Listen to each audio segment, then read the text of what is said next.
Պարոն Մինասյան, շնորհակալ եմ բյուջեն ներկայացնելու համար։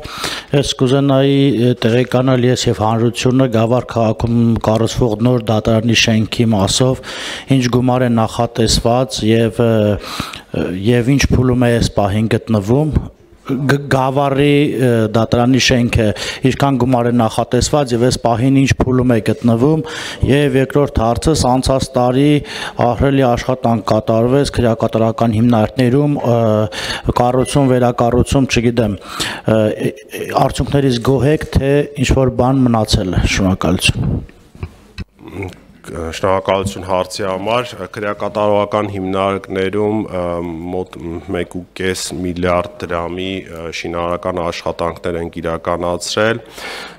արդյունքներից գոհ չեն կարող լինել որովհետև իրականում շատ անմխիթար վիճակում ժառանգություն է մեզ հասել եւ հնարավոր կլինի այստեղ որևէ ձևով գոհունակություն արտահայտել միայն այն դեպքում եթե իրականում կառուցվի մեր նոր բանտը որը կլինի պիլոտային բանտ բոլոր մնացած քրեակատարողական հիմնարկների համար արդյունքները բավականին լավն են կապված Արմավիր քրեակատարողական հիմնարկի հետ, որտեղ նորմալ պատշաճ պայմաններ է ապահովել, նաև օդափոխության համակարգ է տեղադրվել,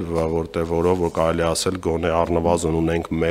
մեկ բանտ, որը միջազգային ստանդարտներին համապատասխանում է, վերջերս նաև CPT ներկայացուցիչներն էին այցելել եւ բավականին հուսադրող էր գնահատականները, իհարկե խնդիրներ կան, բայց շատ արագ դրանք հերթով լուծում ենք Նաև մեծ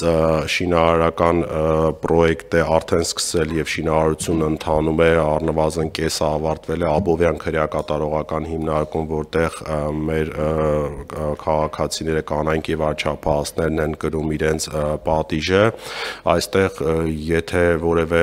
խնդիր չծագի կկարողանամ մյուս տարի ներկայացնելու ձեզ ասեմ, որ ունենք արդեն երկրորդ բանտը, որը համապատասխանում է միջազգային ստանդարտներին, արդեն իսկ բոլոր գոյուղիները, սանհանգույցները նորմալ վիճակում է, բայց ամբողջը վերանորոգում ենք,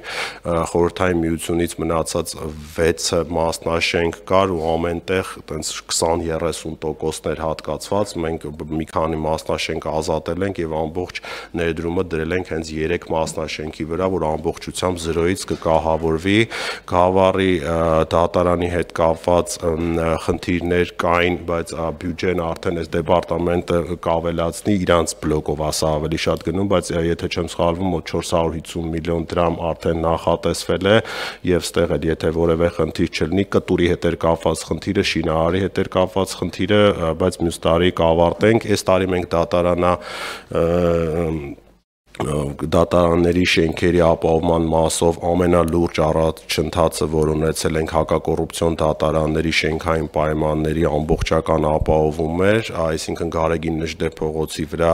ավարտեցինք հակակոռուպցիոն վերաքննիչ դատարանը ամբողջությամբ նոր հիմնանորոգված շենք է, որտեղ արդեն տեղակայվել են մեր դատավորները, նաև Թբիլիսյան խճուղու վրա վերանորոգեցինք վարչական դատարանը եւ հակակոռուպցիոն Արաչիացյանը, որտեղ տեղակայվել են 13 դատավոր, նաև Վճռաբեկ պալատում դատական կարգադրիչներին տեղակայեցինք